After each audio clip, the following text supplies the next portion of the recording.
कुरान की हैरान कर देने वाली 9 बातें।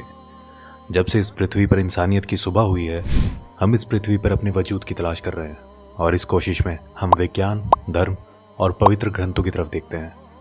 कुरान इस्लाम धर्म के अनुयायियों की सबसे बड़ी किताब है। आज की इस वीडियो में हम आपको कुरान के कुछ ऐसे ही रहस्य बताने जा रहे हैं जो आपको हिला के रख देंगे। स्वागत है आप सभी का the mystical and YouTube channel पर एक बार फिर से।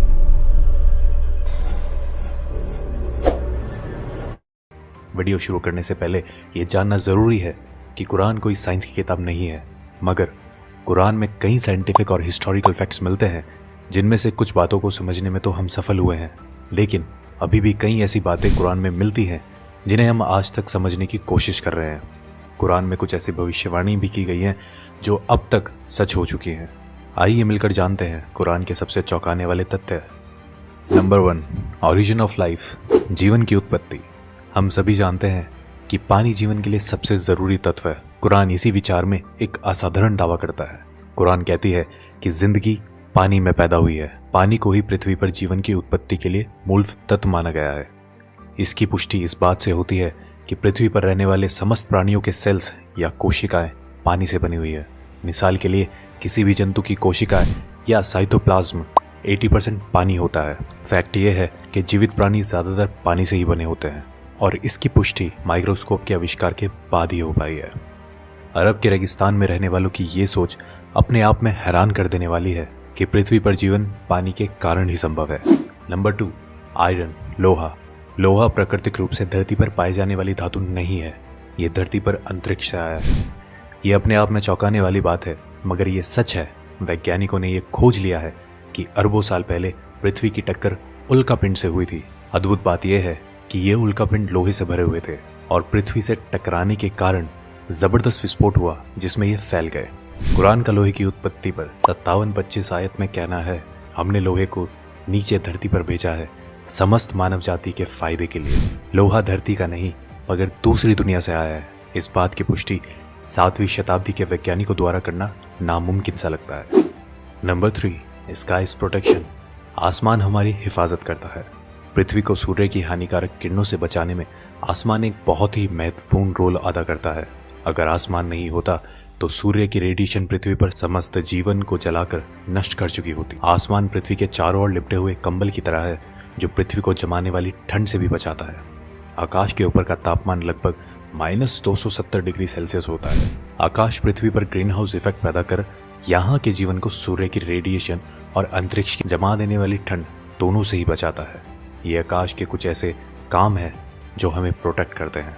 कुरान हमसे आसमान को समझाने के लिए 21-32 आयत में कहती है कि हमने आसमान को तुम्हारे लिए एक हिफाजती छत बनाया है और तुम हमारे इशारों को नज़रअंदाज कर रहे हो। कुरान आसमान के हिफाजती इशारे को गॉड या अल्लाह द्वारा बनाया गया बताती है।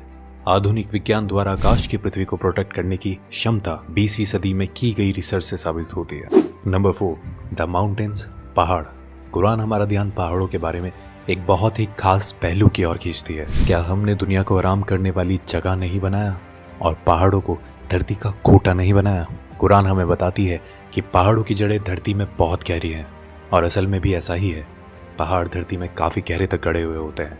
इसकी पुष्टि जियोफिजिस्ट फ्रैंक प्रेस द्वारा लिखी गई किताब अर्थ में उन्होंने लिखा है कि पहाड़ असल में खोटे की तरह होते हैं और धरती के काफी नीचे तक दबे हुए होते हैं। माउंट एवरेस्ट, जिसकी ऊंचाई धरती की सतह से लगभग 9 किलोमीटर ऊपर है, उसकी धरती के नीचे की गहराई 125 किलोमीटर के करीब है और इसका पता लगाना 20वीं सदी की शुरुआत में प्लेट टेक्टोनिक्स टेक्निक के आविष्कार के बाद ही संभव हो पाया है। नंबर 5, एक्सपेंडिंग द यूनिवर्स, ब्रह्मांड का विस्तार।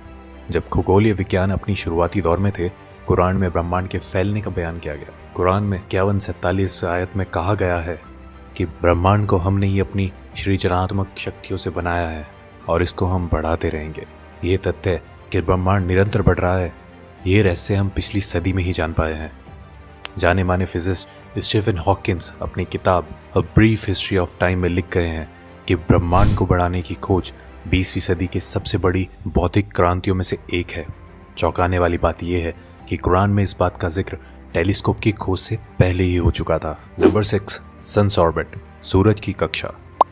1512 में खगोलीय विज्ञानी निकोलस कॉपरनिकस ने सूर्य के बारे में अपनी राय पेश की।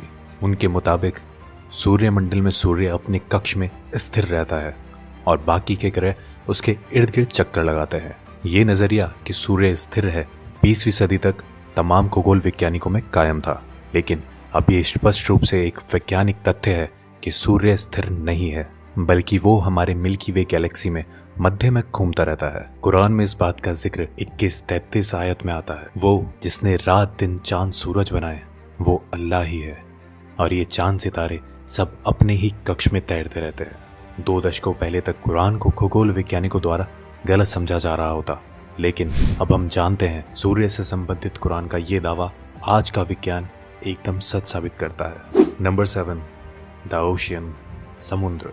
कुरान 24-40 आयत में कल्पना का आधार बनाकर गहरी बातों को हम तक पहुंचाना चाहती है। इसमें लिखा है, गहरे समुद्र के अंधेरे जो लहरों से घिरे हुए हैं, लहरों के नीचे हैं, उसके ऊपर बादल हो और उसके ऊपर फिर अंधेरा हो, एक के ऊपर एक छाए हुए हो, इतने अंधेरे कि अपने हाथ भी आपको दिखाई ना दे, और जिसको अल्लाह रोशनी ना दे उसको कहीं भी रोशनी नहीं मिल सकती। आमतौर पर यह समझा जाता है कि लहरें समुद्र के ऊपरी सतह पर चलती हैं। हालांकि समुद्री वैज्ञानिक इस बात की पुष्टि कर चुके हैं कि लहरें केवल समुद्र के ऊपरी सतह पर ही नहीं बल्कि नीचे भी होती हैं। ये लहरें इंसानों को दिखाई नहीं देती, इनको सिर्फ कुछ खास यंत्रों के द्वारा ही पता लगाया जा सकता है। कुरान समुद्र की गहराइयों के अंधेरों के ऊपर चलने वाली लहरें और उसके ऊपर चलने वाली लहरें और उसके ऊपर बादलों के बारे में हमें बताती है। कुरान की ये बात सिर्फ इसलिए काबिल तारीफ नहीं है कि वो समुद्र की अंदरूनी लहरों के बारे में बात करती है, बल्कि इसलिए भी है कि ये समुद्र की गहराइयों के अंधेरों को भी बयां करती है। आज के टाइम में भी इंसान बिना ब्रीथिंग इक्विपमेंट यूज किए केवल 70 मीटर गहराइयों तक ही जा सकता है। वहां तक कुछ रोशनी जरूर होती है, मगर हम 1000 मीटर की बात करते हैं तो वहां घनघोर अंधेरा रहता है। कुछ 1400 साल पहले ये सब पता लगाना कैसे मुमकिन हुआ, ये अपने आप में रहस्य है। नंबर 8, लाइंग एंड मूवमेंट्स, झूठ और हमारी हरकतें। अबू जहील नाम का एक बहुत ही अत्याचारी निर्दयी शासक पैगंबर मोहम्मद के समय में हुआ था। अल्लाह ने कुरान में उसको चेतावनी देने के लिए 96, 15 और 16 की आयत में फरमाया है कि इस बात में कोई शक नहीं, अगर ये बाज ना आया तो हम उसके मत्थे को पकड़कर घसीटेंगे, ऐसा मत्था जो झूठा और पापी है। अल्लाह ने कुरान में उस शख्स को झूठा नहीं कहा, बल्कि उसके मत्थे को, जो कि दिमाग का अगला हिस्सा है, उसको झूठा और गुनहगार कहा है। यह आयत 2 वजह से बहुत खास है।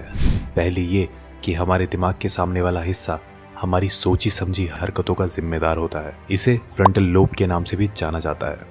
दूसरा ये फ्रंटल लोब ही दिमाग के झूठ बोलने वाले काम को कंट्रोल करता है। आज के दौर में की गई कई रिसर्चों में ये पाया गया है कि दिमाग के आगे वाला हिस्सा ही हमारी हरकतों और झूठ बोलने के लिए जिम्मेदार होता है। फ्रंटल लोब के ये फंक्शन 20वीं सदी में तमाम मेडिकल इक्विपमेंट्स आने के बाद ही हमें पता चले हैं, जबकि कुरान इस तरफ इशारे कब का कर चुका है। नंबर 9, पेन रिसेप्टर्स, दर्द को महसूस करने वाले टिश्यूज। काफ़ी लंबे समय तक यही समझा जाता रहा है कि महसूस करना और दर्द का अंदाज़ा करने वाले टिश्यूज दिमाग में होते हैं। हालांकि ये बाद में खोजा गया कि दर्द को महसूस करने वाले टिश्यूज दिमाग में नहीं, हमारी खाल पर ही मौजूद होते हैं, और इनके बिना दर्द को महसूस नहीं किया जा सकता। इससे संबंधित कुरान की 456 आयत को गौर से देखें तो उसमें लिखा है, जिन लोगों ने हमारे खुलासों को झूठ समझा है, हम उन्हें आग में झुलसाएंगे। जब उनकी खाल जल जाएगी, हम उन्हें उसके बदले नई खाल देंगे, ताकि वो दर्द को निरंतर महसूस करते रहें। बेशक अल्लाह सर्वशक्तिमानी भी है और बुद्धिमान भी। कुरान ने इस बात को कई सौ साल पहले ही स्पष्ट कर दिया था कि दर्द को महसूस करने वाले टिश्यूज स्किन में ही होते हैं, ना कि दिमाग में। ये खोज हाल ही में जीव विज्ञान में किए जाने वाली कई खोजों में से एक है। तो दोस्तों, ये थी कुरान में पाई जाने वाली कुछ शॉकिंग फैक्ट्स। ऐसे ही इंटरेस्टिंग वीडियो को लेकर हम समय समय पर आते रहते हैं। जुड़े रहें हमारे साथ, सब्सक्राइब करें the mystical and YouTube channel को। आज के लिए इतना ही, अब हमें इजाज़त दीजिए। आपका बहुत बहुत शुक्रिया।